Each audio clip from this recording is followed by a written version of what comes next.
Hi, இன்றைக்கி ஒரு 250 கிராமில் triple chocolate brownie தான் ஆர்டர் வந்திருக்கு. நல்லபடியாக பண்ணி கொடுத்தாச்சு. ஒயிட் சாக்லேட் மட்டும் கொஞ்சம் எக்ஸ்ட்ரா ஆட் பண்ணி கேட்டிருந்தாங்க. மற்ற சாக்லேட்டை விட ஆட் பண்ணி நல்லபடியாக கொடுத்தாச்சு. டெலிவரி பண்ணிவிட்டு வந்து 10 மினிட்ஸ்க்குள்ளே உடனே கஸ்டமர் ஃபோன் பண்ணிட்டாங்க. நானும் என்னமோ ஏதோன்னு பயந்துட்டேன். அவங்க ரொம்ப சூப்பராக இருந்துச்சு, டேஸ்ட்டாகவும் இருந்துச்சுன்னு ரிவ்யூ கொடுத்துருந்தாங்க. எனக்கும் ஹாப்பி ஆயிருச்சு. கொஞ்ச நாளாக என் பிஸ்னஸ் ஸ்டாப் பண்ணி போட்டிருந்தேன். ஏன் அப்படின்னா, என்னோடய லைஃப்பில் பெரிய இழப்புன்னு கூட சொல்லலாம்.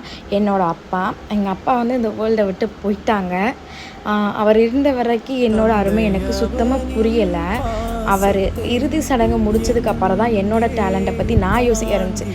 ஏன் பூமிக்கு இவ்வளோ டேலண்ட்டான பொண்ணு, நீ இவ்வளோ மல்டி டேலண்ட், ஏன் நீ வெளிக்காட்டலை, ஏன் இன்னும் இதாக இருக்க, நீ முட்டாள் மாதிரி இருக்க அப்படின்னு என்னை நானே சொல்லிக்க ஆரம்பிச்சிட்டேன்.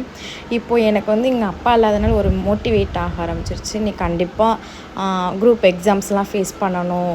அப்பாவோட ஆசை குரூப் எக்ஸாம் ஃபேஸ் பண்ணி நான் அதில் கவர்மெண்ட் ஜாப் வாங்கணும் தான். கேக் பிஸ்னஸ்ன்றது என்னோட ஆசை தான், ஆசைக்காக பண்ணுறேன். கண்டிப்பாக இதுவும் விடமாட்டேன், கவர்மெண்ட் ஜாப்பும் விடமாட்டேன். என் அப்பா ஆசையை கண்டிப்பாக நிறைவேற்றுவேன்.